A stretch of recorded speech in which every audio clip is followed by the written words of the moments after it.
Welcome, everyone, to our weekly Torah learning of spreading more light into the world. We always like to start off with giving because how we give, that's how Hashem will give to us.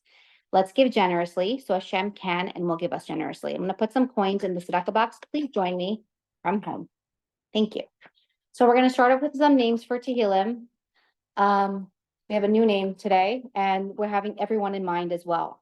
Ben Sion Pesach Ben Esther Shendel, Chana Yenta Rivka Bas Shendel, Chana Bela Bas Devora, Yosef ben Devora Leah, Yosef Yitzchak ben Bela, Razel Bas Adas, Rafal Chaimer ben Simachasha, Yosef Shlomo ben Risha, Devora Leah Bas Yafaliba, Mercedes ben Esther, Esther Bela Bas Yehudas Chana, Pesach ben David. We're dedicating the Tehillim today for everyone that needs, and also for the hostages to come home immediately. We're going to say Psalm 20 together, which is Kapitel Chaf, and also for the protection of our incredible IDF, Chayalim and Chayalot, and the protection of all the Jews around the world. The Tzemach Tzedek says if we only knew the power of Tehillim, we would say it day and night. Lam Natseach Mizmar LeDavid Yancha Adonai B'Yam Sarah Yisagevcha Shem Elahei Akayv Yishlach Ezracha Mikaydesh Umitzian Yisadecha Yiskar Kol Min Chaysecha Ve'Lascha Yidash Nasela Yitain Lacha Chavavevcha V'Cholatescha Yimale Niranina B'Shua Secha U'V'Shem Elehinu Nidgo Yimale Adonai Kol Mishal Secha Atia Daiti Ki Ashia Adonai Mishicha Yanehu Mishmei Kachai B'Gvurai Seisha Yiminai Elav Arecha V'Elav Asusim V'Anachnu B'Shem Adonai Elehinu Naskir Hema Karu V'Nafalu V'Anachnu Kamnu V'Nisaydad Adonai Hashia HaMelech Yanenu V'Yan Karenu. So I dedicate these classes weekly in memory of my dear grandmother, Rivka Dina Bas Yosef Yehuda. I hope you're proud. My great uncle, Chaim Dober ben Betzalel. To save a life is saving a world, and he saved many in the Soviet Union. And my other grandmother, Bela Bas Betzalel. So we're going to start off with a recap of last week or 2 weeks ago. I shared with you a very cool personal Rebbe story that happened to me. So I'm just going to share it with all of you. Okay, so it's customary in the month of Elul to do extra prayer, and I try to go extra as much as possible to the Ohel, to the Rebbe's resting place, to ask him to ask on my behalf in this incredible month that the King is in the field, that he should, be my chariot to God, my connector. We all need connections in life. It's not what we know, it's who we know. And I know a lot of amazing people, but I also know the Rebbe, so it's really pretty awesome. So I went to the Ohel, and I went with two amazing people in my life, my two nieces, and we wrote pans, which is a pan is a letter to the Rebbe, and to ask Hashem for whatever we need. And I told him what's going on in my life, what I want, and then I asked him to please, what he thinks about an idea that came up many, many times, but this time I'm actually put it to paper. What he thinks about me doing tours in Crown Heights for visitors. It's been requested a lot, and I am like the Kingston Avenue girl. Like, I grew up in Crown Heights. I grew up on the block of 770, and every shop owner knows me on Kingston Avenue, and many people, so it's very special. And I said, what do you think? Forgot about it. Anyways, that night I was eating dinner, and after dinner was just chilling, and my phone rings. And my husband says, pick it up. Now, I have a rule that I'm with people, I don't pick up my phone, and I call back. I think it's a little bit rude. But my husband was like, it might be important, pick it up. It was a 786 number. So I pick it up, and I get a call, and it's this person on the other line, and she's like, hi, it's Eleanor. This is Sabina and Shimon's aunt, your brother's new aunt. I was talking to your brother. Me and my girlfriends are coming to visit New York for a girl trip. And my friend, not even me, is dying to come to Crown Heights. And your brother recommended that you would be a great tour guide. My mouth opened, and I was like, that's my answer. Same day. Anyways, they came in this past Friday. We had the most amazing tour, amazing day. I planned them A to Z. I mean, there's so much to see in Crown Heights, and there's so much history, and I know all the ins and outs and all the little secrets. Wish they had more time, but we only had one day. We packed everything in. It was really I had the best time ever. I never thought I would have such a great day. Anyways, we go to the 770, and you need to make appointments to be able to get in. And again, it's not what you know, it's who you know, and I have connections. So I reached out to someone that could get me in on such a late notice. And there's a room in 770 called the WLCC. It's a room where that's where all the broadcast hookups were around the world.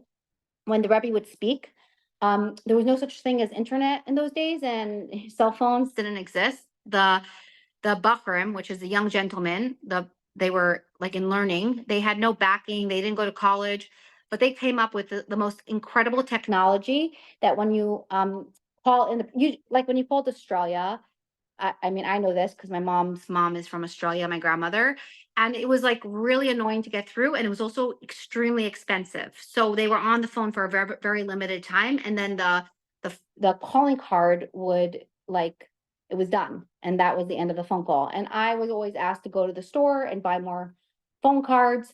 So I remember that. I'm not as I remember some of it, but you guys probably remember more. Some of you guys on this class how it worked. But in order to call a long distance call was very, very expensive. And imagine there were people around the whole world waiting to call in to hear the Rebbe's discourses. And now we could see them on YouTube. Jem has these discourses. And basically, what these Bachram came up with, the most brilliant idea, instead of having everyone from Australia call in, they made a broadcast station in Australia and one in France, one in Paris, one in Israel, one in all over the world, literally all over the world. And I went to this room that had like switches and a bunch of phones, labels of people's names on it. And while we were in the tour, the ladies were very excited. And the guy was also realized I knew more. So he was asking me to explain some things. And it was just very interesting because he was like, how do you know all this stuff? I'm like, well, maybe you know my dad. And he's like, who's your dad? And I was like, I told him. And then he was like all impressed because my father merited to be by the Rebbe's, since he's 9 years old. So he has a lot of stories and he really knows a lot of history because he lived it. So there's a very big difference of living it and then also like the experience, actually experiencing it. And then, secondhand, he got to see it firsthand. So I feel like I know a lot from his stories and just I researched the Rebbe and I merited to see the Rebbe till I was 9 years old. So we're talking about beepers and then everyone started to laugh because what's going on in the world. And most young people don't know what beepers are today. Like if someone's 10, 11, 12, 15, 16, 18, they have no idea, like you have to explain it to them. But I was explaining it to the ladies, certain things, how I felt when the beepers went off, everyone started running down the streets. Literally felt like Mashiach was coming, but the Rebbe was giving a discourse. It was, when I see videos of it, there are some, it's very emotional for me because it reminds me of that beautiful time. Anyways, while this is happening, I realized the tour starting and I wanted to notify the Rebbe that I'm starting this tour since he was so part of this tour happening. So I whipped out my phone and there's an app called ohel.com and you could send a letter and then someone at the ohel will fax it in to the resting place. So I wrote to the Rebbe, I just started my tour with the ladies and please give me the right words to say and I hope I do a good job and do it justice. And all of a sudden there was a screen. It's almost like it's like a mini museum, this room, which is incredible.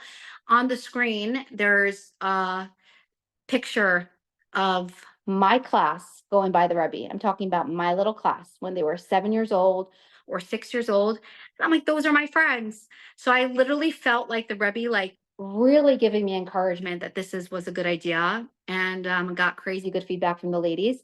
It was so much fun. We took 1,000 pictures. So I'm just putting it out there. I know this is on Zoom, but if anyone wants to come into Crown Heights with groups, I am going to be organizing.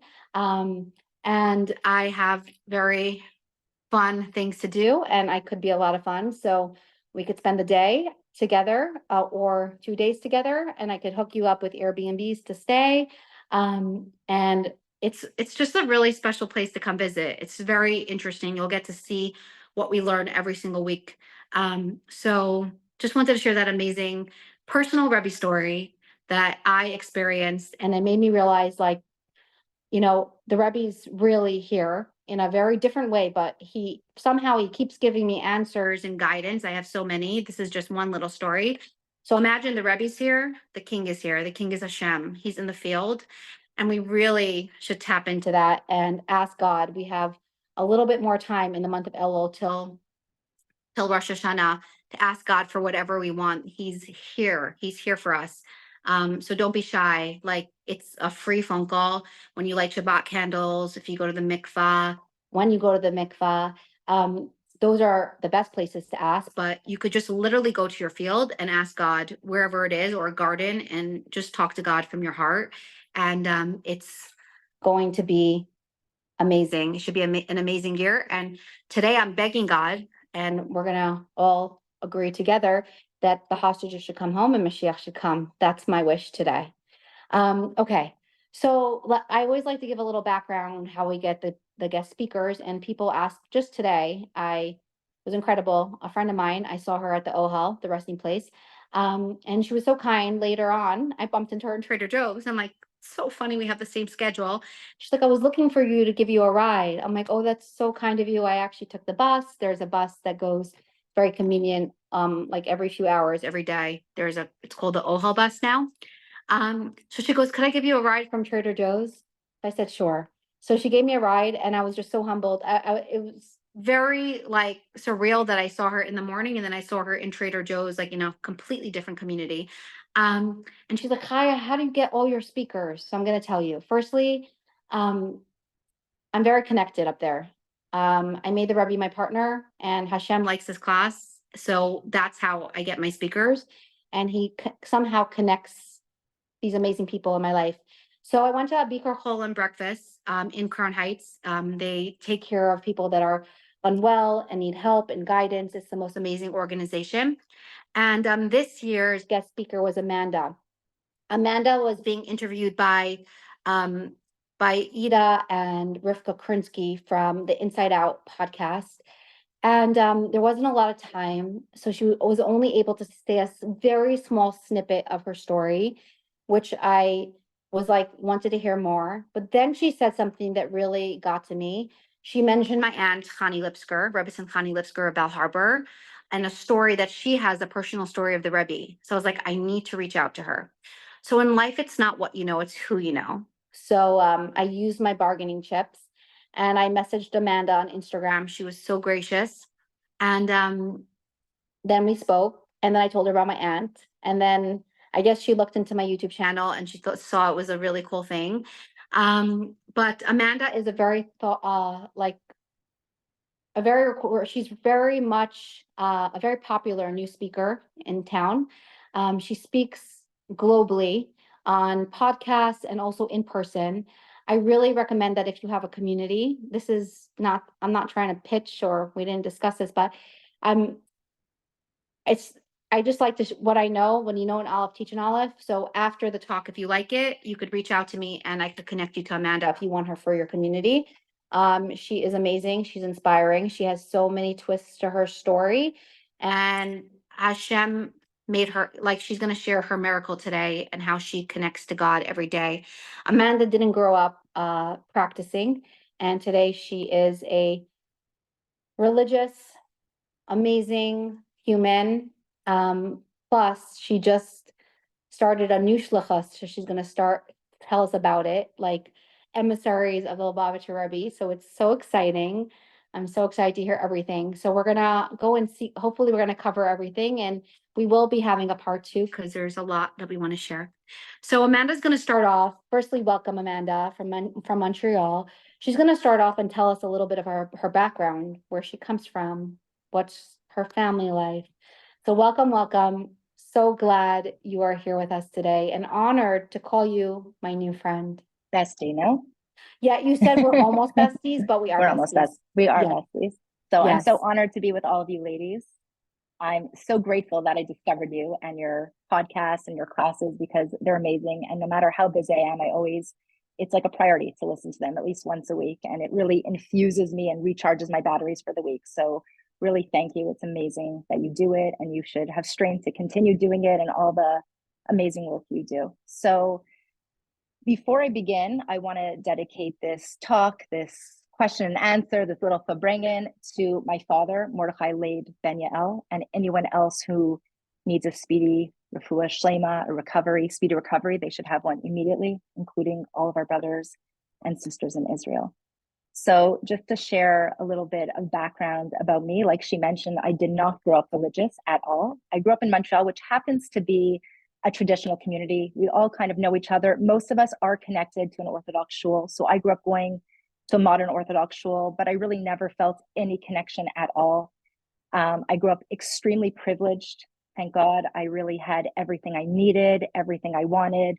Nothing was off limits. I went to the best of schools, top schools, good camps. I went on luxurious family vacations. Whenever I needed something, I was able to get it. I was, blessed to have many, many friends. I was very close. I have one brother who, I was extremely close with growing up. He was my confidant. He was my role model. And really, I had everything. On paper, I had everything anyone could imagine or want. But from the youngest age, I remember I was overwhelmed with life. I was extremely anxious. I didn't know why. I could not put my finger on where that anxiety was coming from. I spoke to many people. I was never able to get an answer. And that was extremely stressful because I wasn't able to work through it because I didn't know what was causing it. And I realized only years later that that anxiety came from missing a relationship with God. The world the world is still upside down, but without God, it really felt upside down. And that was really my background, also a little bit about me was I was a party girl. I still am, but in a different way. The parties on Shabbos every Friday night, but I really was a party girl. I loved to go out. And, as anxious as I was also very carefree.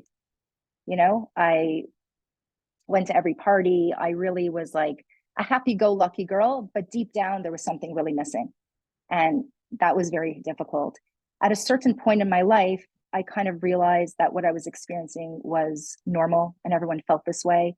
And I kind of pushed it under the rug because I didn't really have answers. I didn't really know why I was experiencing this feeling. And actually at times, I would talk to my mother and my mother kind of made me feel like, Amanda, you have everything. Like what possibly could be wrong in your life, And I felt bad because as a mother, she really worked so hard. Both my parents were professionals and they gave me everything. And I still felt like I almost felt spoiled. Like, how could you feel this way when you have everything? So at a certain point, I kind of just like pushed it under the rug and accepted life for what I thought it was. And that worked out pretty well for me until one day I was 17 years old and I just had come home from a trip from Toronto the previous day. I got in a major speeding ticket. I was actually visiting a boyfriend. I went to camp in Toronto and I had a long distance relationship and I was speeding to get there, lost my license. And I was extremely, again, anxious and stressed. Like my mom's a tough cookie. Like, what is my mother going to say? And the second I got home, I right away, went to the bank. I wanted to pay off this ticket. I wanted to like get a clean slate. It was also the first week that I was starting college. So it was like adjusting to a new school. And when I got to the bank, I opened up my phone. And at that time, so you're talking about beepers and this and that, we feel so old. At that time, it told you how many missed calls you had. It like showed me like I had like 100 missed calls from my parents, So I was very overwhelmed and I called my mother and my mother asked me where I was. And I told my mother that I was at the bank and I'd be home very soon. My mother said, stay put. Daddy's on his way to come get you. So starting to get nervous, I asked my mother, I'm like, Mommy, is everything okay? And my mother answered with like a quivering voice, Amanda Dawn, which she only called me when she was furious and upset. Amanda Dawn, I only wished everything was okay. And the next thing I remember, my father screeched around the corner. He came out of the car and he told me something that I'd never expected to hear in a million years, that my best friend, Jackie, she was famous for playing the voice of the TV cartoon character Caillou, had been killed in a car accident. So at this point, everything started spinning. My world came crashing down in that 1 second. And still to this day, I have very little or no recollection of the funeral or Shiva. My mind stopped functioning. I was not able to eat. I was not able to sleep. And this was a very difficult period for me. And I would say that this was when my journey really began. This is where it all started. Wow. Okay. I didn't know that. So sorry for your loss, and I Thank really you. get it. I also lost a best friend. We're Um, really connected, you and I. yeah. My dear friend Hannah, so I get it. Um, Mm-hmm. so what we could do for our people that passed away, we can keep them alive through doing mitzvos and Torah. And I'm sure you're doing a lot for her neshama, her soul. And Hashem should just send Mashiach immediately. Okay, like I Amen. said, this is the first time I'm hearing Amanda's story, so I'm a little emotional. So walk us through what happened after that. You said your journey began at 17. Right. So basically, after she passed away, I was really a hot mess. I was going through so much. I was in deep grief. I had a very hard time even like going to school, focusing. I was like living in my own world. And I didn't want to socialize. I didn't want to see anyone. I kind of really went inwards at that time. And I was asking a lot of questions. I was searching, and I really wasn't able to find any answers. At the time, I remember my mother was extremely worried about me. And she sent me to like top psychologists in the city and social workers and guidance counselor, like every professional out there. But no one even began to scratch the surface of what happened. And I remember leaving every single appointment just feeling like so, disappointed and frustrated. Like there was no answers to what was going on. I felt like life was so unfair. And that was just very, very difficult. And then basically, fast forward, I was 17 when she passed away. And then it was the first year when you're 18 that you're able to go on birthright. And so I went on birthright and they made a mistake at the very last minute, which later on I realized that there are no such thing as coincidences. There's no mistakes. It was completely meant to be. That I was on a trip with like 25-year-olds and I was the youngest one on the trip and they made a mistake. I was supposed to go with a few girls. I ended up going on my own, which ended up being a blessing in disguise because I was able to just do my own thing. I wasn't distracted by my friends. I didn't go to Jewish school. I went to Israel and I really didn't know much about the land, about the wall, nothing. And I got there and I felt this like deep calm, this connection. And I just fell in love with the land of Israel. I felt very, very connected. And, while everyone was partying and doing this, I was like, again, back in my own world, just like, internalizing everything that happened over the last year, you know? And then fast forward, the year later, I went on the March of Living. This was the first year that they offered it to young adults. It was actually canceled in my year. Like usually it's when you're in grade 11. I wanted to go back to Israel. I felt that this was a place that was like healing for me. I went back to Israel on this trip. And on this trip, there was two rabbis. And one was the spiritual guide and advisor. And his job was really to go around and to make sure that each participant was properly dealing with the very difficult things that we were witnessing firsthand in Poland. His name was Rabbi Penny Ganevish. And I spoke with Penny and I shared with him what I was going through. And he shared with me, he opened up his heart to me and he got very vulnerable and he shared with me something that he had experienced, a loss. His wife had a stillbirth at 9 months, and he was sharing with me how he dealt with it, simultaneously sharing with me his outlook on life. And ladies, at this point is when I had my first Oprah aha moment. I remember at that moment feeling like life isn't so scary and overwhelming as I thought it was. Like life started making sense, what he was sharing with me. And that was like a very, very powerful moment for me. And I felt like he finally said something that really calmed my soul.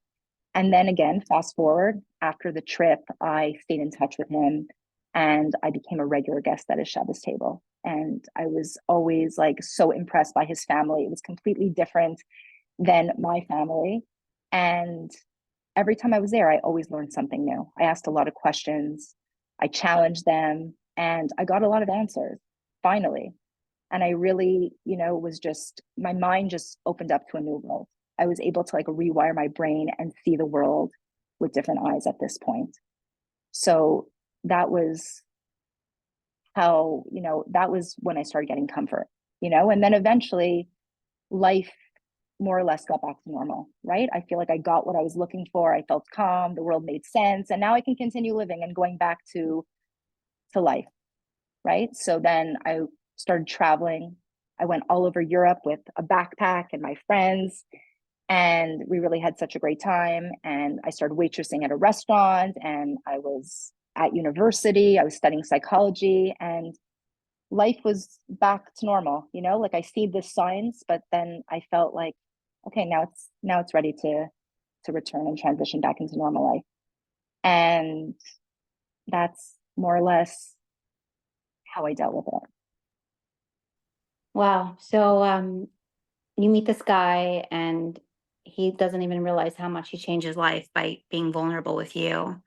Mm-hmm. And that was your start to getting closer to God. Correct. That's pretty amazing. Such a life, it's such a life example for all of us that we should just be a friend. That's all you need to do when someone's in pain. Kindness. Yeah. Yeah, it goes far. Okay, so now we have so much to talk about. So I have, okay, so tell us how, like, when you became religious, when was that? Was that before you got married, after you got married? How did you meet your husband?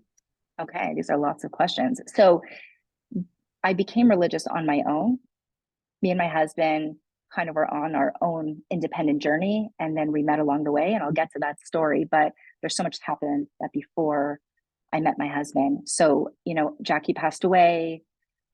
I started healing. I started getting back into normal life. And then, actually, a few years later, I started not feeling my best self. I was always a hypochondriac. I should just share that. I always felt like something was wrong with me, but something really felt wrong. I would wake up with like black and blue bruises, night sweats. I was losing a lot of weight. I had extreme fatigue.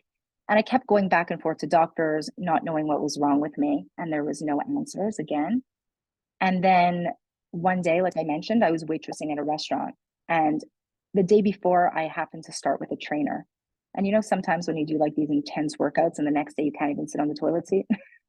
So I felt like that, but it was just getting worse and worse throughout the day. And at a certain point, like I said to my boss, I'm like, I really don't feel great. Like, do you need me? And he's like, no problem. You don't look great. Like, go home. And I called a friend of mine to pick me up, and she picked me up. And when we got to my home, I was living on my own at the time, downtown Montreal, with a bunch of girls. When we got to my home and it was time for me to open the door, I had no feeling in my hands. I was not able to open the door. I was not able to move. And I said to my friend, rush me to the hospital. I'm having a heart attack. I got to the hospital, and right away, they did different tests, and they told me that they didn't see anything, that I should just wait in the waiting room for more results to come back. And my friend kept saying, like, I need to call your mom. I need to call your mom. And I said, no, no, no, like, don't call my mom. Like, I was so worried. For the first time, I felt like something was really serious, and I was scared to, like, for my mom to know. And eventually she did call my mom, and my mom came. And like I mentioned earlier, my mom's like a tough cookie. She gets the job done. She spoke with the doctors, and right away she was able to get some results. And they said that there was an enzyme that was released in my heart at an abnormally high level, and I needed to be on IV in order to dilute that out of my system. So I ended up staying in the hospital for 10 days, and I saw different doctors and different specialists every single day. I lost a ton of weight. I could barely move. And eventually the enzyme was released out of my body, and they discharged me with no real answers. They told me I had like a muscle condition. I had to be very careful. It was very rare what happened to me. This shouldn't happen again. And I left the hospital, and I kind of took, matters into my own hands. I started working out with a trainer. I worked with a physiotherapist. Like, I did everything I possibly can to get as healthy as I can. I was eating well, I was like doing the whole like organic route and this and that. And then a couple months later, so this was in March in 2007. In July in 2007, I woke up that morning and I felt the same sensation that I felt months earlier. And I remember the doctor saying, like, it was a rare occurrence. And I said, no, no, no, this is not rare. This is happening again. A couple months later, something's up. So I called my mother right away. And she said, take a taxi to the hospital. My mother lived far from me at that point, and we met there. And I actually went to go see her friend, who's an oncologist, not knowing it was anything serious, but just that he would take me and do whatever tests he needed to take and do. So I went to the doctor, the hospital. And he did all these tests. And after he did the test, I went back to his office and I was greeted by my entire family. And I was told that I had a cancerous tumor in my chest that measured 11.4 centimeters. And this was my warm welcome to the world of Hodgkin's lymphoma. I was diagnosed with stage 2B, which is bulky. And then it became a whirlwind. I right away had to jump into like heavy duty treatment because I was misdiagnosed. And they actually called the hospital where I was treated earlier in March to find out, what's up? Why did this happen? You must have seen something. And the doctor sent the report, and the report came in within seconds to read: high prominence in chest, highly recommended to do CT scan with infusion immediately. And it was never done. So right away, I think honestly, like 2 days later, I had a surgery. I had to recover from the surgery. And then right away, I started treatment. I had chemotherapy. I did chemo every second week. I would be at the hospital for 8 hours. It was very, very far from my house. I actually moved back home once I was diagnosed. I needed to be under my mother's care. And then I did white blood cell shots also after every treatment to just help me because my immune system was so low. And then I did radiation every single day for 2 months. And I did a lot of steroid therapy as well. So that was, I would say, about like a year that I was in intense treatment. Wow. So how are you feeling with God at this point? Like, what was your relationship? So at this point, again, I had this relationship with the rabbi and I did see things a little bit differently. And when I was diagnosed, there was like this voice in me that this is happening for a reason. I actually wasn't upset. I was actually relieved. But keep in mind, I was like living through uncertainty for months, not knowing what was wrong with me. So when I got a diagnosis and I was told that I would be fine, I had a really good prognosis. So I think that really like settled my mind. And in my mind, I'm like, okay, something's wrong, but I'm going to do what it takes. I'm going to do all this treatment. It's not going to be fun, but I will be okay. And I felt like that gave me hope and that kept me going. For a while, like I almost felt like I was crazy, which was the worst feeling in the world because I was like bopping around from different doctors and different hospitals. My mother was looking to do further testing and like no one knew what was up. And that was like extremely scary. So when I finally got the diagnosis, I felt this like relief, and I really felt that I was able once again, to really go inwards and reflect on my life and life itself. And right away, the first person I told actually that I was diagnosed with cancer was this Rabbi Penny. And I felt that he just knew, he always knew what to say. When my friend passed away, everyone was extremely negative and no one had anything to say, including professionals. And I was like, oh my goodness, what is everyone going to think? Like Nebuch, she just lost her best friend. A couple of years later, she has cancer, like poor girl. And I really didn't want to hear that. So I called him and, I don't remember exactly what he said, but I just remember again, he comforted me. He was on his way to Israel. He got my Hebrew name. And when he came back from Israel, he came to visit me and he actually changed all the mezuzahs in our home. And he then invited me to stay with his extended family for the weekend at their cottage for Shabbos. And so, even though I was a regular at the Shabbos table, I'd go quite often. This time, because I was diagnosed in the summer, he had a cottage. So I was going to the cottage. I was sleeping at the rabbi's, which I'd never done before. And that Shabbos was like a true island in time. And, for 25 hours, I forgot about all my concerns. And I really was able to tap into this like very spiritual energy. And that was actually the first Shabbos that I ever kept in my life. And I've been keeping Shabbos ever since. I enjoyed it so much. I said, hey, I need to do this every single week. And so, this new tradition began in our home and I started keeping Shabbos to the best of my ability. And Shabbos was something that I looked forward to every single week. It was like a really big part of my healing. When I was diagnosed, I was like so overwhelmed by kindness and I was so grateful, but it was very overwhelming. Like people were calling me all the time. My phone did not stop. I was getting Facebook messages. I think I just opened up a Facebook account like a couple months before I was diagnosed. I was still trying to like navigate Facebook and figure it out. And now it's like buzzing all day. And florists were knocking on my door. And I was just like zonked from it all. So being able to like unplug and spend Shabbos with the rabbi in this like very spiritual, safe space was really my healing. It was the remedy for what I was going through at the time. Wow. Shabbos is healing and it's amazing. So I'm happy that you found Shabbos. Yeah, And I'm happy that you found your rabbi and your Rebbetzin that was there for you. thank God. How did your mom take that you started keeping Shabbat? How did she take that you were close to this rabbi, your family? Because this is all new to them. They're not Correct, not how correct. you were brought up.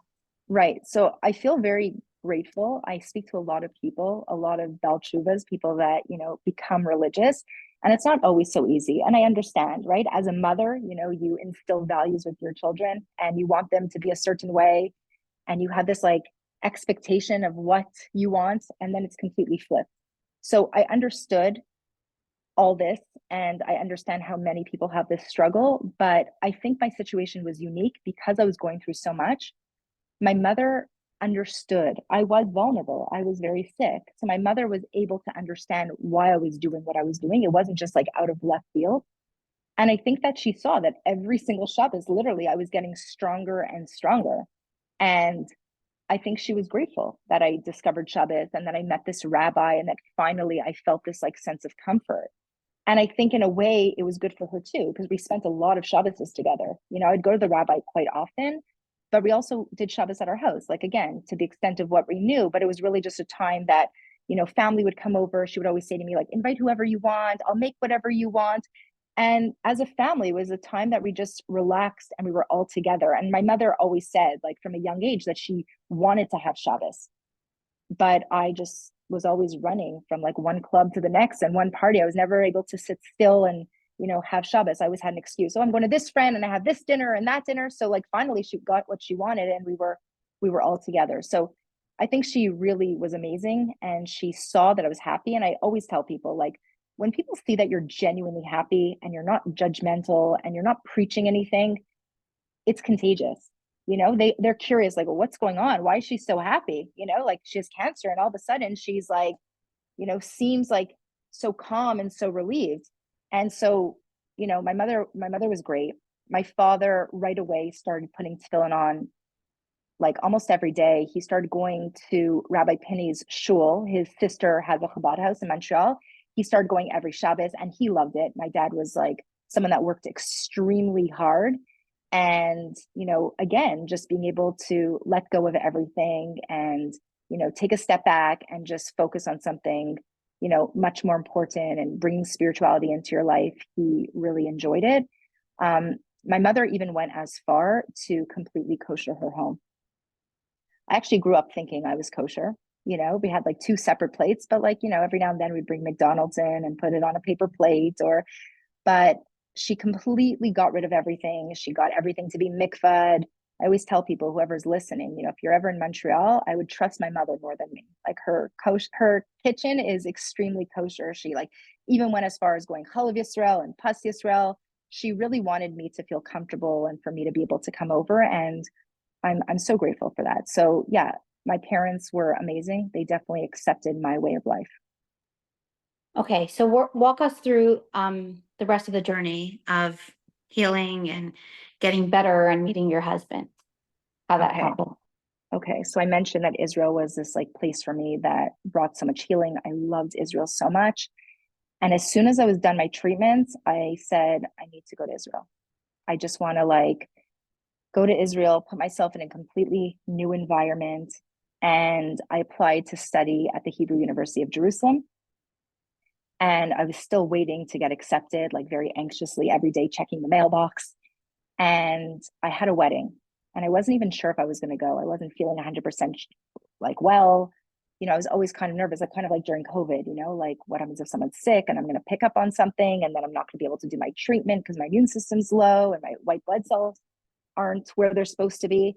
But I ended up going to this wedding and there's no such thing as coincidences. I met my husband at this wedding. And keep in mind, I was bald and I was extremely bloated from all the steroids. And just to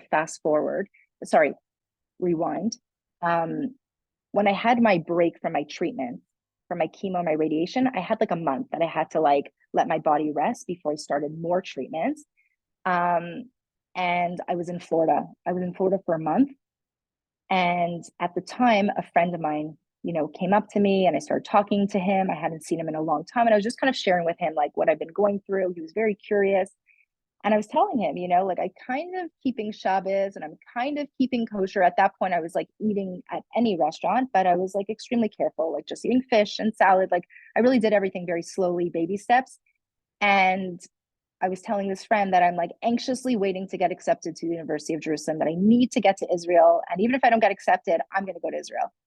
And he said to me, oh, like, that's so interesting. Aaron Spiro, who's my husband, I think he's also becoming more interested in Judaism. And I'm pretty sure he also applied to study at the Hebrew University of Jerusalem. I always knew Aaron. I always thought he was cute. And we got in touch, Facebook again, back and forth. He wasn't such a good Facebook friend. He didn't always write back, but I saw him at this wedding. And we spent the entire night talking about our mutual plans to go to Israel. And when we got home from the wedding, we got our acceptance letter. We were both accepted to study at the Hebrew University of Jerusalem. And so, after I finished my treatments, which he accompanied me to many of my last treatments, I went to Israel and we were there for almost 3 years. And he was studying at the university doing his master's, and I was finishing my undergrad, but we were also studying. He was at yeshiva, I was in seminary, and we were like slowly, committing ourselves to what we were learning and to each other. And then Aaron proposed to me in a garden overlooking the old city of Jerusalem. It was very romantic. And, we were together for about a year and a half, and we got married actually around this time of year after Sukkot. And we've been married almost 16 years.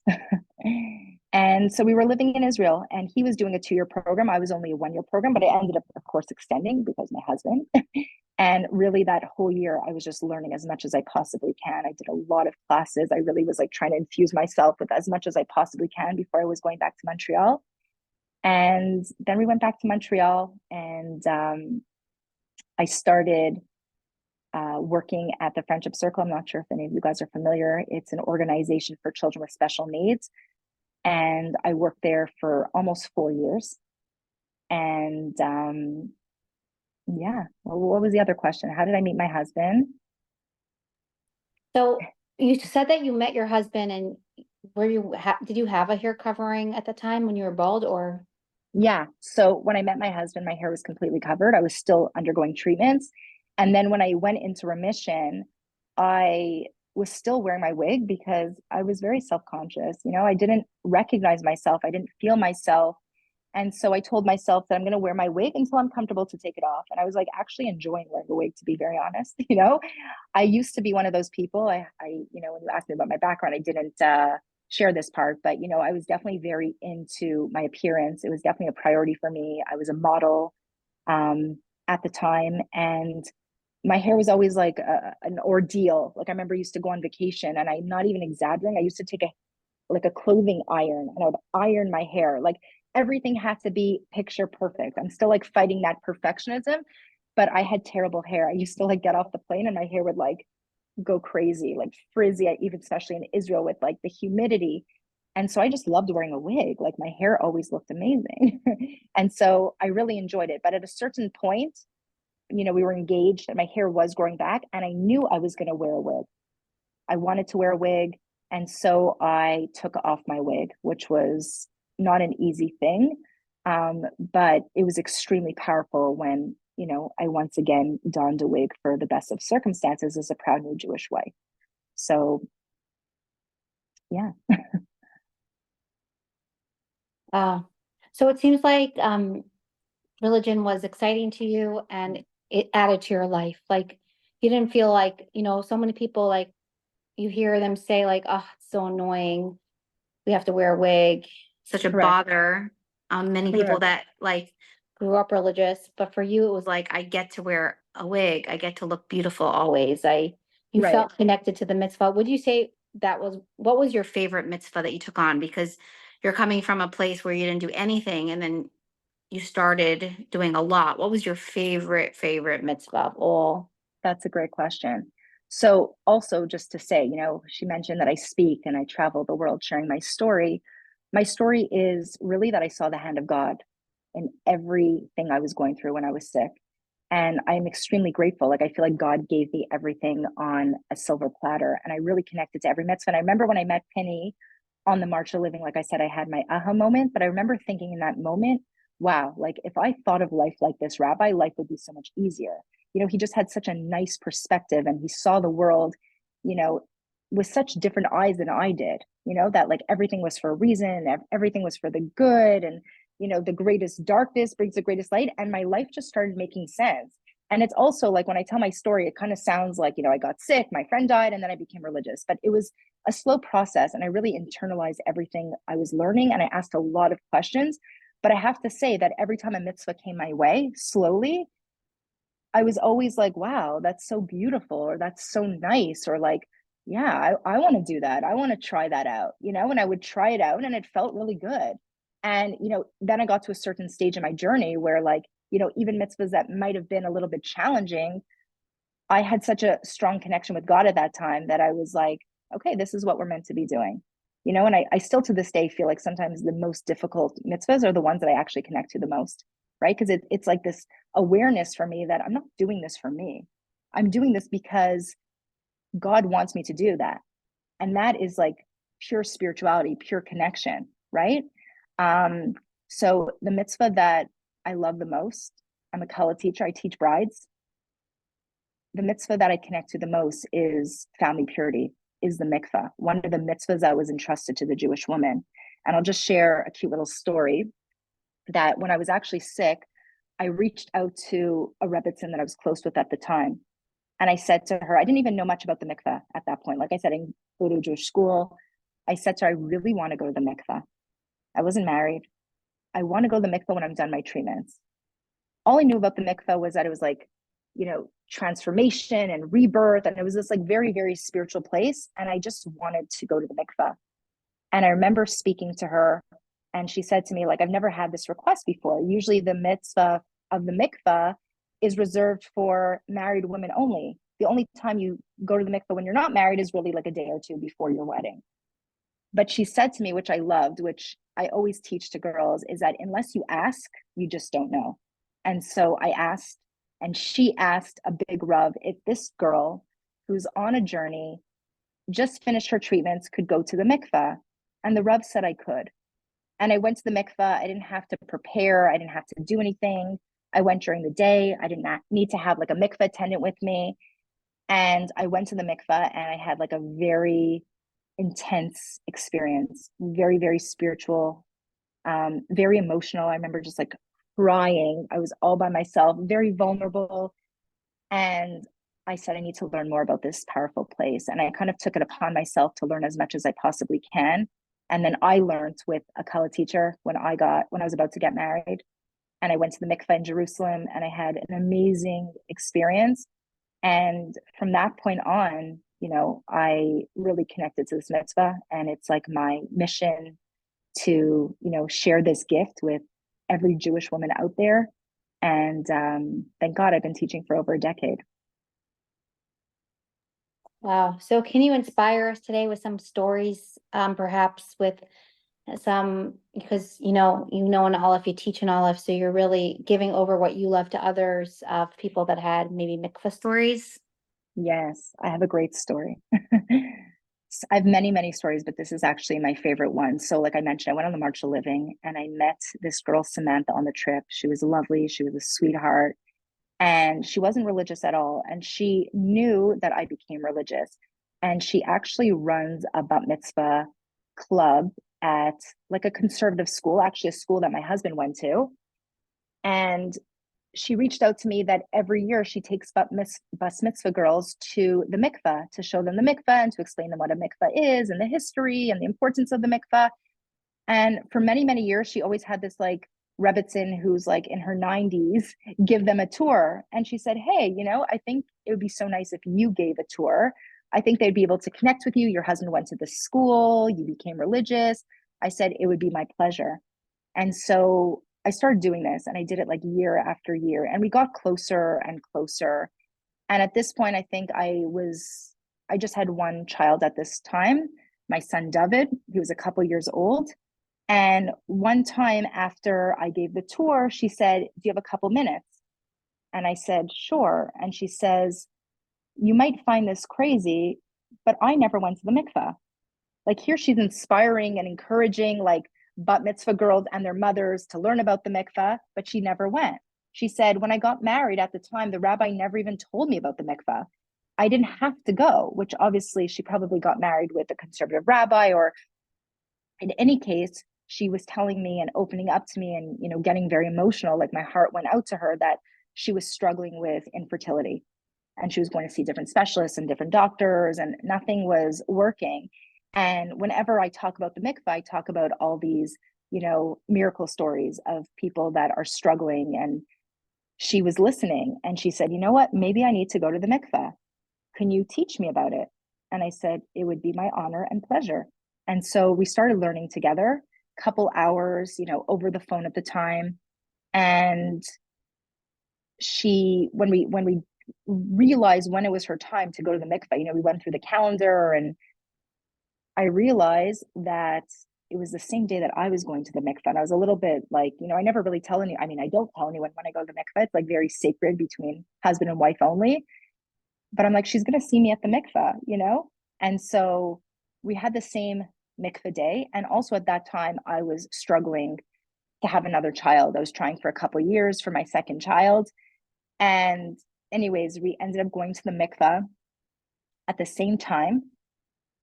We both got pregnant and we both delivered our babies. We were roommates at the Jewish General Hospital in Montreal. That's a crazy story, And I said to her, she was thanking me. I said, "No, I'm thanking you. Like, you gave me this chus to be able to teach you and to bring you to the mikvah, and it helped me so much." And, we've been in touch ever since, and our kids are the same age, and it's very, very special. And there's so many stories. I could give a class on all the stories of the mikvah. It's unbelievable. It's a very powerful place, right? Mikvah means hope, and that's exactly what it does. It infuses our hearts and our souls with hope, which we all need so much right now. Wow, that story really touched me. I think it touched everyone. Everyone's jaw just went down. Crazy. It just shows. My grandmother would always say, which is Chani Lipskar's mom, Nika, Chani, Nika Musibia, what you do for yourself. And here you are, like, inspiring someone else to go to the mikvah. You're feeling good. You're getting like brownie points. Someone's going to do a mitzvah. But then because you got her to do such a holy act, Hashem blessed you. You were having a hard time, like you said, having another child, and he blessed both of you. And you literally had a baby on the same day. That's actually crazy. So, wow. Yeah. Okay. So I think we're going to need part 3 with you, because we're going to have part 1, part 2, part 3, maybe even part 4. I don't want your friends to get sick of me. Never. For groupies. So, okay. So I have a bunch of questions that I put down. And like I said, I'm hearing these stories for the first time. So I'm actually, if we can commit to a future mikvah class in honor of blessings for you and for the world, that would be amazing. Okay. So your husband and you get married, thank God. How many children do you have today? I have 3 beautiful miracle children. David, who was born on the 17th of Shvat, happy and healthy. And I have a story actually connected to the mikvah and to your aunt, Mrs. Lipskar. So, This is your Rebbe story. Yes. Are we Okay. good with time? Because I Yeah, could talk all night, but we're good. We're good. Okay. So basically the doctors told me that, it might be a little bit more difficult for me to conceive. And they weren't 100% sure if I would be even able to conceive. I actually didn't freeze my eggs, as many women do who undergo chemotherapy and radiation. And there was always like a little uncertainty in the back of our minds. Can I ask why you didn't, if that's okay? You could ask me anything. Thank you. I'm going to get to it. If I don't get to it, remind me, because it's at the end of this story, which is something I actually only discovered recently. So I didn't freeze my eggs. always a little uncertainty. And then once we, sorry, I got a call. I'm just declining. Okay. Do you see me still? Yeah, just talk for a minute because we lost you for a second. Give us one moment. She will be back in a moment. I'm just gonna, oh, here you are. Okay, Amanda, we see you. Sorry, ladies. I don't know what No just worries. happened. I'm not so techy. I don't know how to like take off notifications. Okay. So, anyways, so there was always a little uncertainty. Once we got the green light, something extraordinary happened. We were actually away for Passover, um, which became one of our traditions. We used to go to different shulchan around the world and help them because for 5 years I didn't have children. And so the doctor told me, I should include that the doctor did tell me to wait about 5 years before starting to try, just like my body needed time to heal and it was going through a lot. And so we were away in Florida. And at the end of our trip, the Rebbetzin came up to me and she said, I have a very special gift for you. She wanted to thank me and my husband for, pulling up our sleeves and peeling the potatoes and the kugels and, doing all this work. And she handed me a dollar bill. And she said that this dollar was given by the Lubavitcher Rebbe, who would customarily hand out dollar bills and blessing everyone who came to see him. And she said, you should be blessed with a child very soon. And I didn't tell her much about my journey, if I was trying, if I wasn't trying, if I was able to have children. She said, you should be blessed with a child very soon. And 1 month later, I was pregnant with David. And, at David's bris, my husband, it was a huge celebration. And we had tons and tons of people. And my husband announced to all the guests that this miracle would soon be followed by another miracle because a few weeks later, I was officially becoming cancer-free, a cancer survivor. So that was very, very special and the best way to celebrate. And then fast forward, Miriam was born. She's 8 years old. David's 11 years old. We just started his bar mitzvah lesson. And Miriam is 8 years old. And she's actually named after Jackie, my best friend that passed away. That was her Hebrew name. And Chaim is 4 years old. And he was born during COVID. He's my wild baby. I still call him my baby because he's my baby. And so going back to your question, and also on that trip to Florida, I also connected with your aunt. At the time, it wasn't directly. She was close with a friend of mine who was attending her shul, who went to her shul and attended her classes. And she at the time was struggling and got this wine. And she told me about it. And she got me this wine. And so Could you tell the viewers about this wine? Yes. What it is? Okay. So Mrs. Lipskar, her aunt, I actually listened to her podcast recently with you, so you should share it because she talks about this. But basically, she got Rebbe wine. The Rebbe used to bless everyone and he used to give dollars to people. And there's a way that the wine were able to take that blessing from years and years ago, and that blessing still remains just as like active and strong now. And so she has this wine that's specifically a blessing for children. And she, like, this wine went viral and she has so many miracle stories, like hundreds and hundreds of babies were born from this wine. And obviously it's not a magic potion. It's not just like drink the wine. She encourages everyone. Even I actually have this wine and I give it to a lot of people. And she always tells me, when you give this wine out, you have to tell them to call me. And they always call her and she goes through like the protocol with them, the drill. And I always tell anyone that I teach or any girls that I'm in touch with or coaching that, you are so lucky that you get Mrs. Lipskar's phone number, that she wants to speak with you. And so she has this wine. I got this wine and I started drinking this wine and I got the dollar from the Rebbe. And that was, those two unbelievable things combined were so powerful that I was blessed with a child. The doctors were completely shocked. Last year, or 2 years ago almost, I celebrated being cancer-free for 10 years. Okay. And I went away with my husband. It was a huge celebration. Like every day was a celebration. It still is. I really like to enjoy every single moment. And my mother, for the first time, told me because people always ask me when I go around speaking like you, like, why didn't you freeze your eggs? And I always say, like, I don't know, like, I just trusted my mother. Like, I couldn't even be bothered with making any decisions. And my mother took care of everything. And my mother said, I spoke to the doctor, we don't need to freeze your eggs. So I trusted her at the time. I wasn't like going on Google and looking up everything. Like I didn't have the head for it. But she told me just 2 years ago that they didn't freeze my eggs because I was misdiagnosed. The cancer was so large. It was 11.4 centimeters that I needed to jump in right away.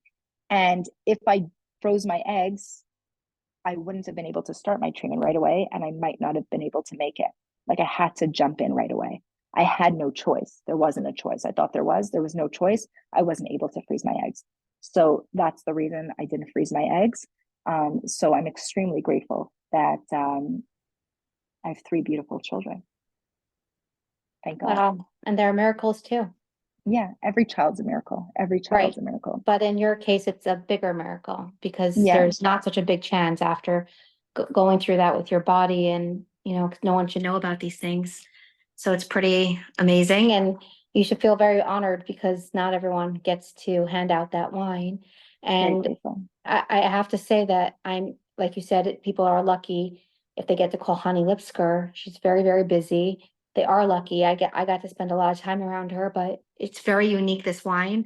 So if anyone's listening and you want to get a hold of this wine, and Amanda or myself, I know people that distribute it. My mom distributes it from Crown Heights, Brooklyn, my aunt California, one in South Africa, and Amanda in Montreal.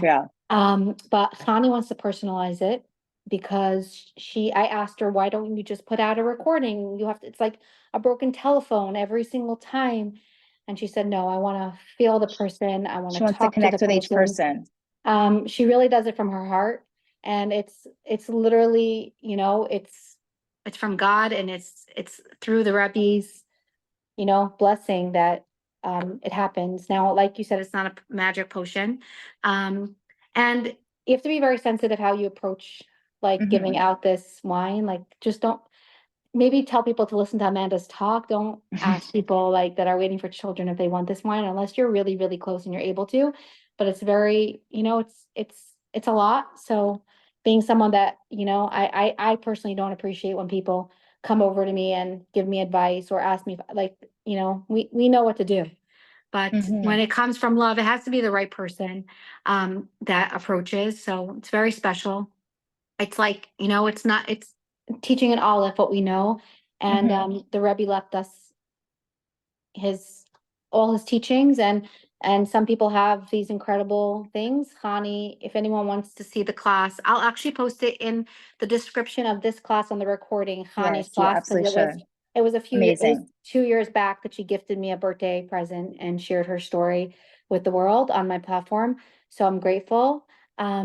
So I will put it on the description, and you can listen to her story, her unique story of how her children were born. So now we're going to go back. We're going to touch on this just a little because we are doing a class in honor of your dad.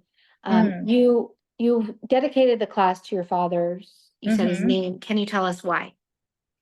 So my father, at the young age of 62, he's now 68, was diagnosed with a rare form of Alzheimer's called Benson syndrome, which affects mobility. And yeah, he's in the very last stages of Alzheimer's. He's basically, wheelchair bound, doesn't move at all, and barely speaks. And so when he was diagnosed a couple years ago, we're in the 7th year now. Once again, it was another challenge, right? And it was extremely difficult for me. I even went through a stage where it was like very even hard to practice what I preach. I feel like I worked so hard on building all these tools and sharing all these tools with the world. And then all of a sudden I found myself in a situation where I wasn't even able to use them. I was kind of like in shock, right? But slowly and slowly, I felt that God was revealing himself to me and reminding me that every challenge is really an opportunity for growth, and reminding myself that we're really equipped to deal with any challenge that comes our way, that we have so much inner strength. And that's really what has kept me going the entire time. And, I'm a very proactive person. And, right away I reached out to my rabbi, and I kind of, made it my purpose and mission to learn as much as possible about this disease and share as much awareness as I possibly can. And also to learn as much as I possibly can on grief, because, it's very unique, this illness, that it's like ambiguous grief, ambiguous loss. Like from the second they're diagnosed, you're losing a part of them every single day. And the rabbi, really helped me and continues to help me. And, I met my husband, it was based on a soul connection.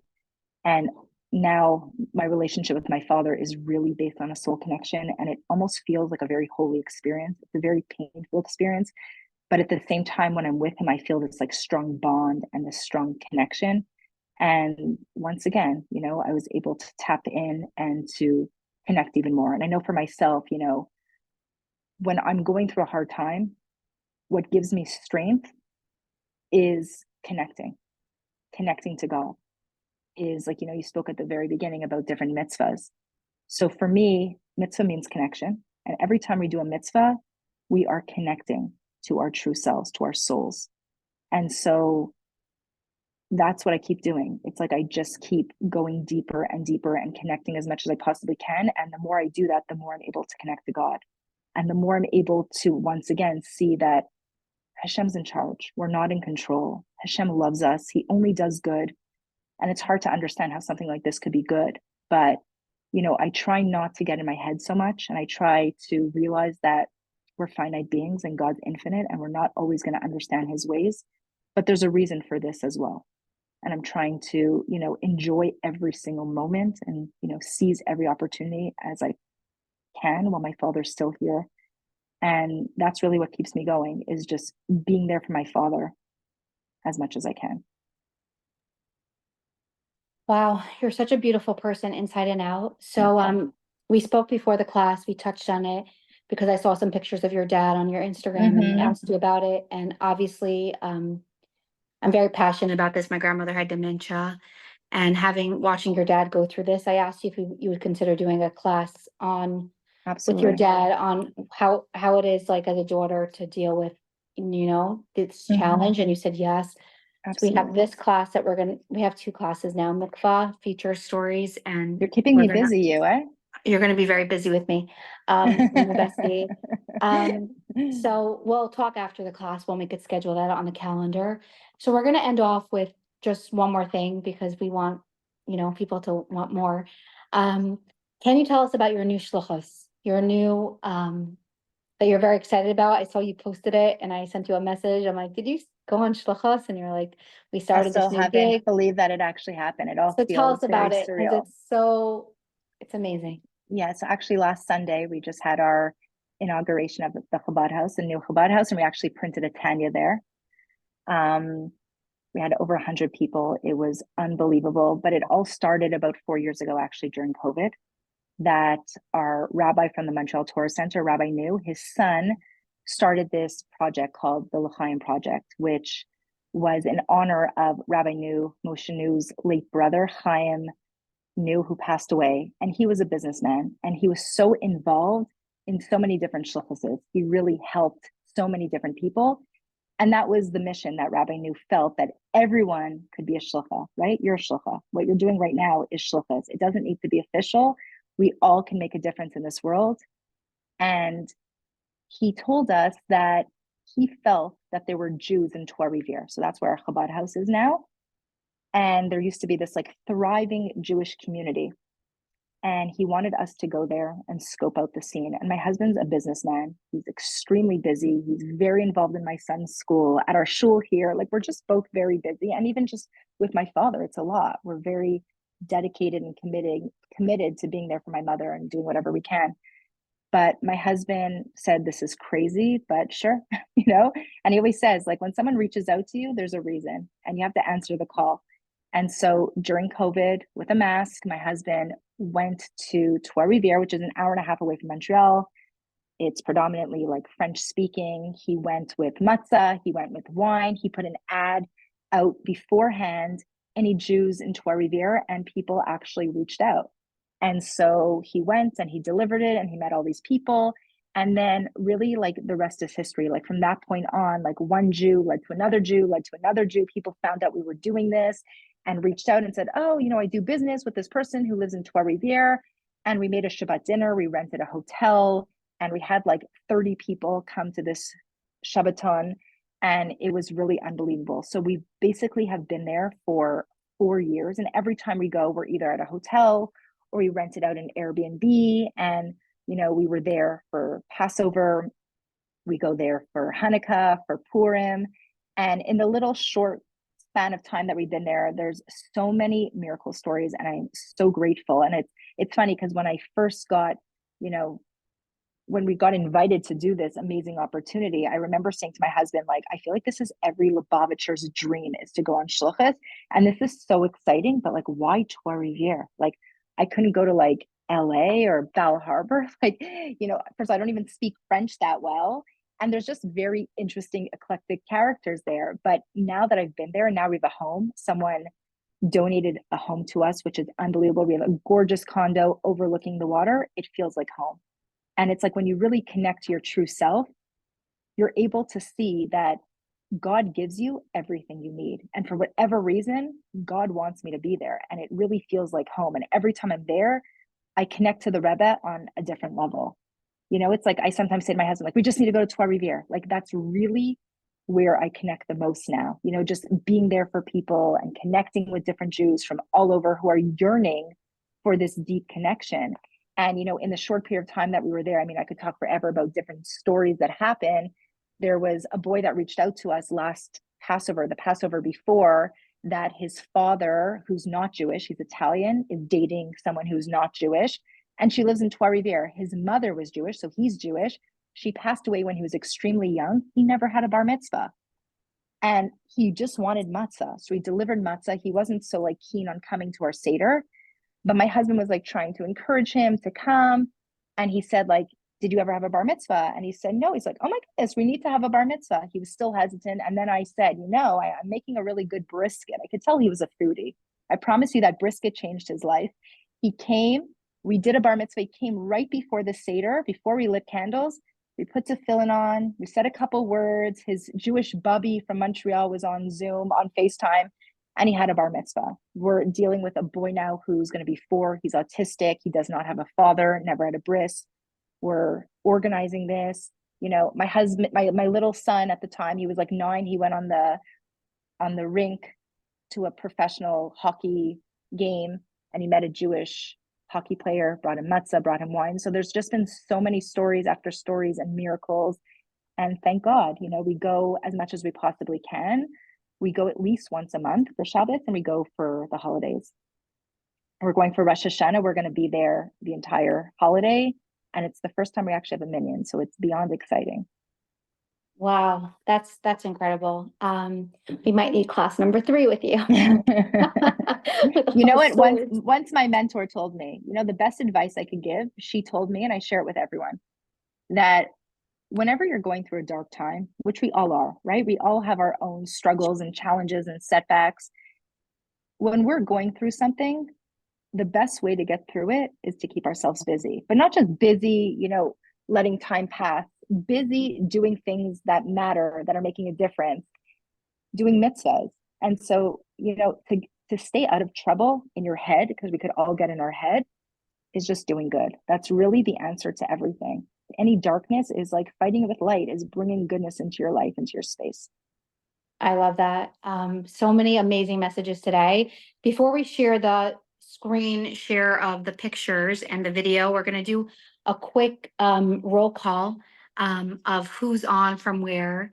We have many different countries that tune in after that. South Africa asked me to mention them. Israel tunes in, Australia, Paris.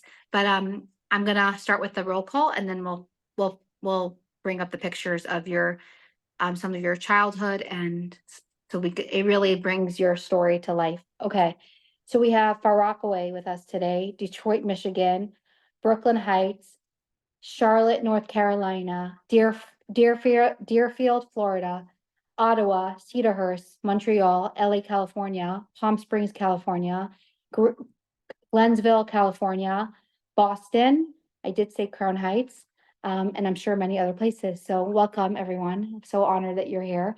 And really, before we just share, I just want to give thank yous. I want to firstly say thank you to Hashem for this honor that I get to do this class weekly and bringing light to the world. I want to say thank you to my mentor. Well, I want to say thank you. He is my mentor. Oh, we also have Bar Park. I want to say thank you to the Rebbe for helping me with this class. I made him my partner, and that is how the class is so awesome.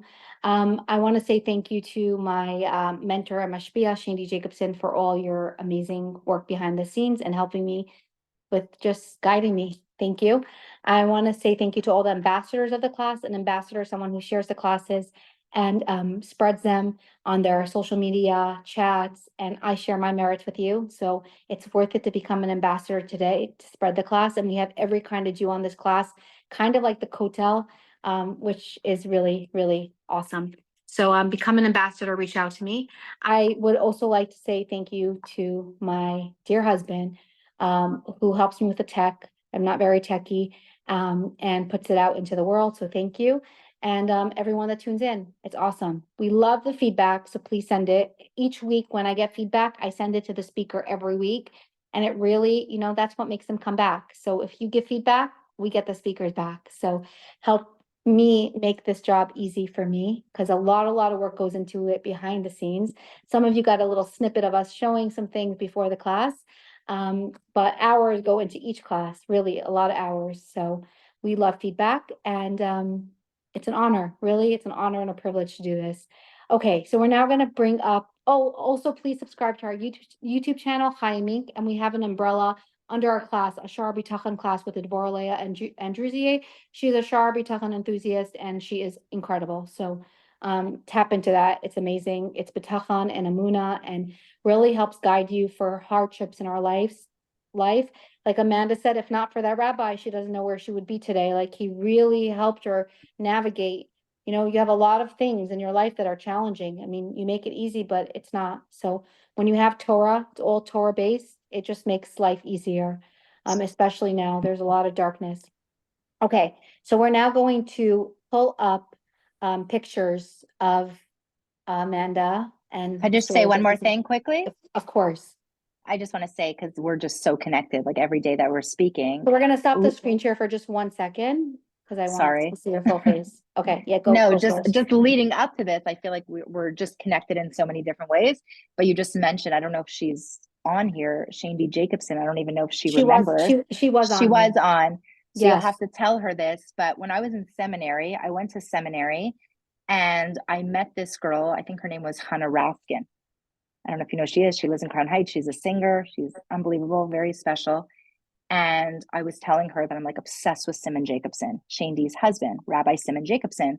I'm even like reading his book right now. And I encourage all of you women. Which one are you reading? Because he has a It's few. And they're great. the 60-day journal, Okay. right? Like Yes. He also has a leading meaningful towards a meaningful life. so that was the first book I read when I first became religious, and it was like life transforming. And I was obsessed with this rabbi, and I was going to the Rebbe before I got married. I left Israel. I went home for a bit. I went to New York. I went to the Rebbe, and I was spending Shabbos in Crown Heights, and I like really wanted to meet Simon Jacobson. Like he was like a celebrity. Like, how am I going to figure out a way to meet him? So I was telling this girl, and she's like, he's my cousin. I'm like, okay, you guys are all related. I'm like, can you like hook me up? Like, I want to go there for Shabbos. And she did. And I went there for Shabbos. I don't know if Shandy would remember, but it was unbelievable. It was like the Shabbos, like a week before I got married.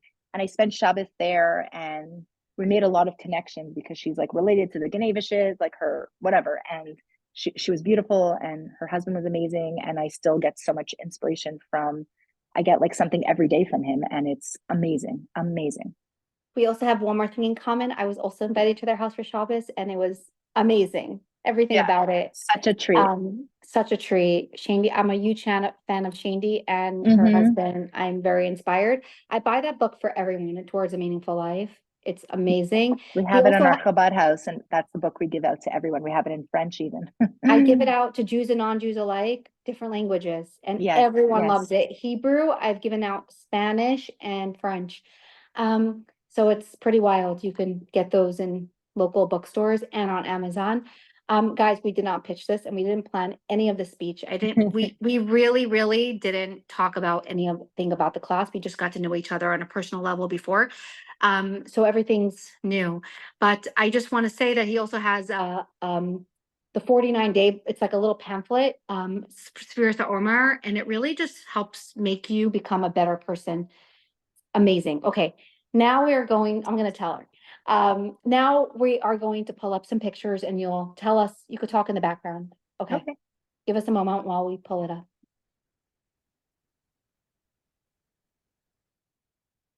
Okay, so this picture was when I was sick, as you could see. My hair was actually just starting to grow back, and an old friend of mine found out that I was not well, and he sent me like a million roses. Million roses. I had so many of them. I still have them. I dried them out. And the amount of kindness when I was sick of people that reached out and were supporting me on this journey was unbelievable. Like till this day, I remember each and every one. I actually got so many messages and I printed them all out and they're in a binder. And, you know, some of my darkest moments, even now, I go back to that time and I look at that and I remember how it uplifted my spirits, and it continues to uplift my spirits. Wow.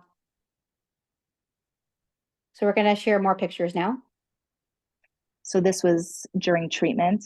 Like I mentioned, I was treated sometimes for 8 hours. This was chemotherapy and it wasn't easy. A lot of times they had a very difficult time finding my veins. That was really hard. And still to this day, I have a little bit of PTSD every time I go for a blood test of, you know, just trying to find my veins. It brings me back to that time that wasn't easy. You know, I always share how much I changed and all the good parts of my story, but, you know, I think it's just obvious that going through cancer is not easy. Physically, it wasn't easy. Spiritually, it was the best time of my life where I really discovered who I was, my true self, my neshama. Woke up.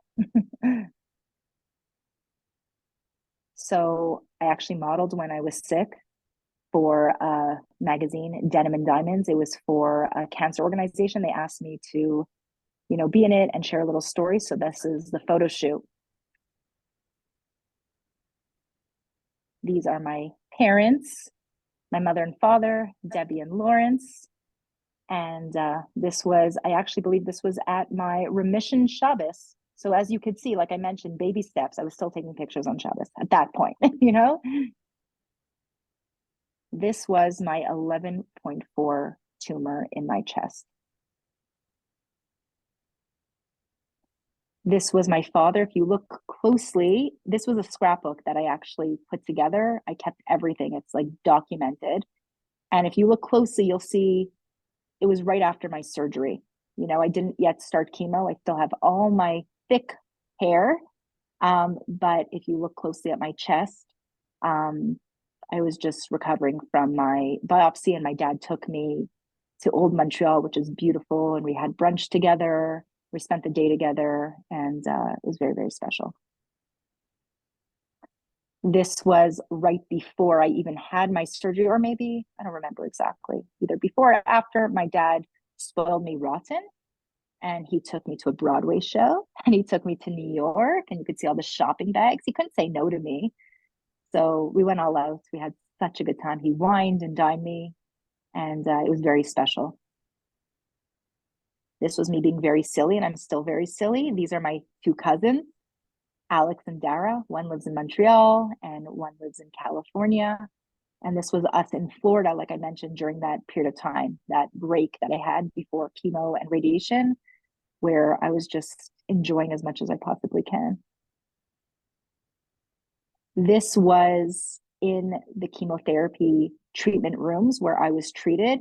And again, if you look closely to the left of the TV, it shows Amanda's Live, Laugh, and Learn, which was a charity that I started when I was sick, which was born on the following principles. Live like each day is your last. Laugh with all your heart and soul, even in times of adversity, and learn from everything and everyone around you. That was a big part of my healing journey as well, that I started a charity and we raised tons and tons of money, which helped have TVs and DVD players at the hospital where I was treated to make it a little bit easier for my fellow patients. This was my best friend, Jackie. who my daughter's named after, the voice of Caillou. She died, like I mentioned, in a tragic car accident. She was 17 years old. This was my days in high school when I started modeling for my mother, and we were on billboards all over Canada. This was another friend of mine her name was also Jackie, who had cancer a couple years before I had cancer. And when she discovered I had cancer, she reached out to me and we became the closest friends. She was in remission. And then I went to Israel. And then my mother told me when she came to visit me in Israel that she relapsed and she had a bone marrow transplant. I went to go visit her. And unfortunately, another Jackie in heaven, she did not make it. She had leukemia. This was me as a little girl. If you go on my Instagram and see, or you'll see more pictures of my daughter, Miriam. We look exactly the same. That's my brother, Jeremy, who's a lawyer. This was Sunday in Trois-Rivières at our opening of our Chabad house. My son was very excited. He just doesn't smile in that picture. We're missing my Chaim. He was running around. That's me and my husband. That's me when you and I met, when I spoke at Bikur Cholim, sharing my story. That's my daughter, Miriam, with Caillou. That is a bride that I recently went to her wedding and I taught her. Like I mentioned, my favorite mitzvah is teaching brides and introducing them to this beautiful, unbelievable mitzvah of going to the mikvah. These are my two boys. They're wild, they're crazy. They keep me on my toes, Chaim and David. That is my father. And that is my son, David, who is visiting my father. We go every single Sunday. And like I said, he doesn't really open up his eyes that much, but we all just love being with him. We wouldn't have it any other way. This is in Florida. We went to go visit him. He was in Florida last year. Unfortunately, he will not be able to come this year. Just being with him, enjoying those moments.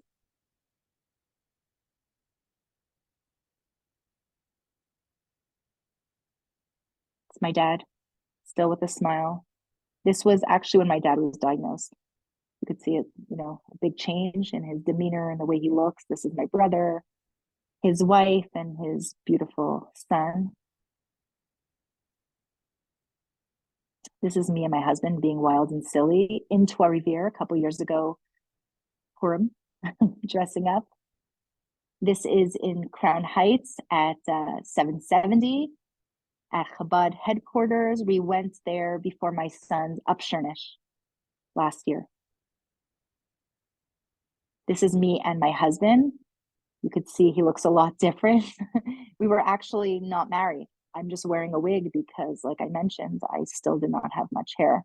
This was us in Israel. This, I believe we also weren't married. He just started wearing a hat. I was still wearing my wig. We went to someone's wedding. You'll see as the pictures go, his beard goes longer and longer. This was at the Friendship Circle at an event when I was working there. This is a book. Let's talk about it. You'll see I'm on the top left corner. There's a chapter in this book where I share my story. This is all the shluchim from the Montreal Tour Center who have been so influential on our lives and have been there for us through thick and thin, and who gave us this honor and privilege of going on shluchus. This is me, one of my speaking engagements. This is my friend Jackie, who passed away, with her father Larry, and that's my father. This was at our prom, our graduation. This I think we saw already. This is Rabbi Penny that I spoke so highly of, and his beautiful wife Dini, who changed my life. They completely changed my life. And every time I see them, I'm extremely emotional. They came to my event in Trois-Rivières, and I said to them, it's you guys. You're the reason I'm here right now. If it wasn't for you and your love and kindness and opening your home, I wouldn't be here today.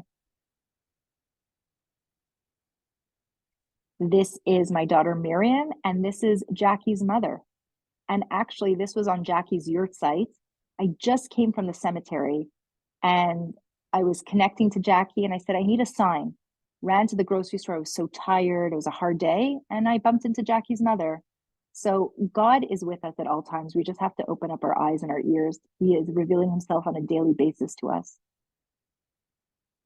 This is my dad. This was a post I share a lot on Instagram, sharing my journey going through what I'm going through with my father. And that's Wow. it. That's all. I could listen to you all day. Hashem should continue to bless you with everything. I'm so proud that you are doing shluchas. They are so lucky, the community, and keep shining your light. You are a light. And sometimes we have to go through hardships to really see who we can become. And you're just such an incredible, amazing human. We already have you for like probably 10 classes. But I'm so excited for more people to hear your story and journey, and anyone that gets to hear Amanda's story is lucky. So thank you, Amanda, for being here tonight and sharing Thank your you. incredible story. I thought it was very appropriate before Rosh Hashanah, connecting to God. God is in the field, and you definitely connect to God on a daily basis, and you see the blessings. It's amazing. So I feel honored and humbled because everyone that I interview, I end up becoming besties with. So it's really, really, really special. So we're gonna end off now with a beautiful video on what the Rebbe says about healing. Thank you, Shandy, for helping me with this video. So we're gonna pull it up.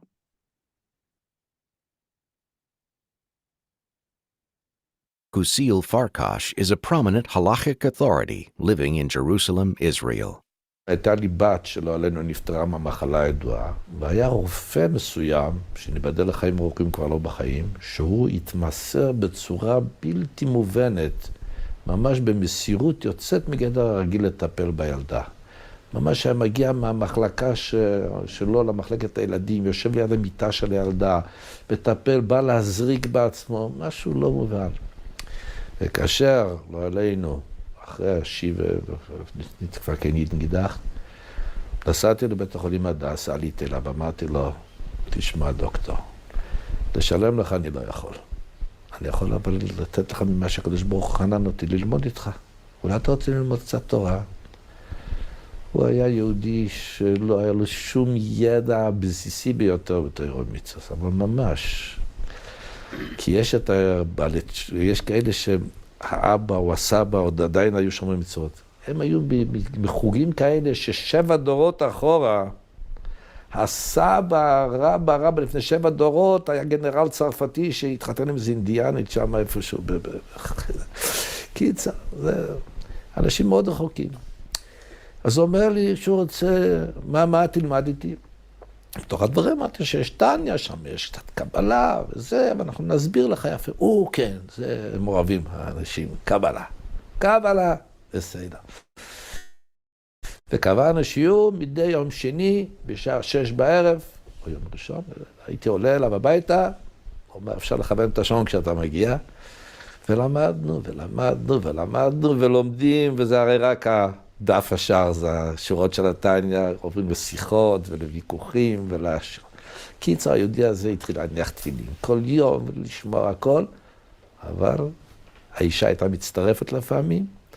הייתי מגיע לפעמים לוויכוחים, הייתי יושב לפעמים 6 שעות בוויכוח ארוך עם הגברת, וכבר שלא היה לה מה לענות, אבל אני לא רוצה, אני שמחה, טוב לי ככה. למה? לא רוצה. זה קיר, זה לא הלך שום דבר. מה אני יכול לעשות? אני עושה את שלי. והיא היום, אני מגיע לשם בתאריך הקבוע שלי, בזמן הקבוע, אני לא זוכר יום ראשון, יום שני, דופק בדלת, דופק, יורד למטה, הולך חזרה. קיצור, בסוף הדלת נפתחת, התריסים מורדים, חושך. הוא מגיע אליי, משקפי שמש. שפוף כולו, שאלתי אותו, דוקטור, מה קורה פה? הוא אומר, אל תשאל, הוא אומר לי את שם של אשתו, היא הולכת למות רחמנא ליצלן. אמרתי לו, מה קרה? אני לא יודע מה קרה, האישה הזאת פתאום קיבלה מין תופעה כזאת, שברגע שהיא מנסה להירדם, כל הגוף שלה מתכווץ בהתכווצויות, והיא רוצה לצעוק, הלשון שלה מתעבה וכולה הופכת להיות לאבן, היא לא יכולה שום דבר לצעוק, רוצה לצעוק לעזרה, היא גם לא יכולה. וזה חוזר לעצמו שוב ושוב עד כדי כך שהיא פוחדת להירדם, היא נלחמת ולא נרדמת. וכיוון שהיא הייתה אסיסטנטית אצל פרופסור לוי, שזה היה הרופא הראשי בהדסה עין כרם, אז הוא לקח אותה אישית למחלקה שלו, עשה את כל הבדיקות, קיר, לא יודעים מה זה, שלחו אותה חזרה הביתה. היא שוכבת שם על המזרום בחדר, והיא כבר הגיעה למצב שחולשה כזה מרוב שהיא כבר לא ישנה שבוע. הגמרא אומרת 3 ימים אדם לא יכול לא לישון ולהישאר בחיים. שהוא פשוט צריך לקחת אותה לידיים לשירותים. אמרתי, הפתרון, לכתוב לרבי. לא, אני לא עושה בלי רשות של אשתי. הביא אותה לכיסא שם. מה פתאום? הרבי מכיר את התיק הרפואי שלי. מה אתה צוחק עליי? מה נכתוב לרבי? אמרתי לו, מה אכפת לך? מה יש לך להפסיד? נכתוב לרבי ונראה. הרבי יש לו רוח הקודש, הוא רואה בעיניים שלו. עזוב, היא לא... אז ככה, הקדוש ברוך הוא נתן לי מילים, לפעמים כשאתה הולך לקיצוניות, פתאום בן אדם נשבר. אמרתי לו, יופי, את הרי הולכת למות, נכון? היום. מקסימום תמשכי עד יום חמישי. יכתבו על המצבה שלך שאת מסרת את נפשך, ולא כתבת לרב מלובביץ' והשארת בעל עם יתומים. הכל מסירות נפש. הלכתי לקיצוניות הזאת. אוקיי, בסדר, נו, נכתוב, בסדר, קוראים לי כך וכך וכך. ישבנו, כתבנו, אמרתי לו, דוקטור, אבל היה לו רק קו טלפון בסלון. הלילה אתה ישן בסלון, כי עכשיו בלילה, אבל ב4 לפנות בוקר אתה יכול לקבל טלפון מהמזכירות, לקבל את התשובה, חס וחלילה שלא תפספס אותה. וקיצר, ככה, ולמחרת בבוקר אני מתקשר, אני שואל, היא מרימה את הטלפון. והיא אומרת לי שהגיעה תשובה מהרבי. מה הוא כותב? כשרות האכילה והשתייה אסקר על הציין. וזה הדגשתי, זה שם שלא אומר, אולי זה בן אדם ששומר כשרות. מי זה? מי הרתה אדריאנה בטר, זה שם. אצל הרבי עיניים פקוחות. כשרות האכילה והשתייה אסקר על הציין. אז אני אומר לה, נו, קיצר, נו בסדר, מה? לא יכול חזיר, מה? סרטנים? לא לאכול? אמרתי, מה את מדברת? יש בשר וחלב, צריך להכשיר את הכלים, צריך להביא כלים חדשים, את הכיור, את השיש, הכל. ומה זה? תשאלה מה יש? את רוצה להיות בריאה? נו טוב, אבל אתה רואה, הרבי חכם. הוא לא כמו שאתה אומר, תהי דתייה. הוא רק אומר לשמור כשרות, אכילה ושתייה. אוקיי, שתקתי. היה יום ארוך, ב6 לפנות ערב, היה קיץ, ב6, אני אומר לעצמי, אני הולך להתקשר לשאול מה קורה, אבל אני מודה ומתוודה, חסיד, אבל אתה יודע, הלב מפרפר לך, מה נהיה שם? אני לא הקדמתי. לקחתי, אז היה פה, יש פה מבצע קשרוס. רוזנשיין, וויגלר וברגמן, הבאנו אותם, הם הכשירו, הביאו כלים חדשים, עשו את כל הבלגן הנדרש, ולמחרת, 6 לפנות ערב, אני מתקשר. שואל אותה, נו, מירתה, אדריאן, מה נשמע מה קורה עם ההתכווצויות? אל תדבר עם התכווצויות, הפרקש, אין יותר התכווצויות, אני אומרת את שם בעלה, ישנו 8 שעות רצופות, אין יותר התכווצויות. אבל מה אמרתי לך? הרבי חכם. הוא לא אומר תהי דתייה, הוא רק אומר תשמרי כשרות. Wow. So,